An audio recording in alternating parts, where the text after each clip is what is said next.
How to send queued mail in Gmail. Hey everyone, welcome back to our channel. In this video I'm going to guide you on how you can send queued mail in Gmail, so make sure to stick with me till the end. Now if your email has been queued on the Gmail app and then you would like to send it, it's actually quite very simple to do so. Now just remember that sometimes this is an automatic process and happens itself when there's an issue with the internet connection or something. So just make sure that your internet connection is working just fine. If you're using Wi-Fi, try to switch to cellular. If you're using cellular, try to switch to Wi-Fi.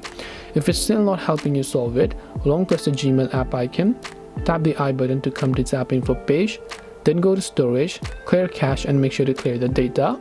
Then after that, open up your Play Store or your App Store, check if the Gmail app has an update and update it to the latest version. Now remember that this is nothing to worry about. I had this issue where I tried to send the email 3 times. Those 3 times it gets sent to outbox and it didn't get sent and it got queued.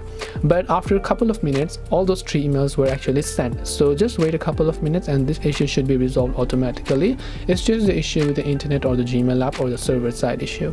So hope this video helped you. If you have any questions, feel free to leave them down below. Thank you for watching and see you soon in the next video.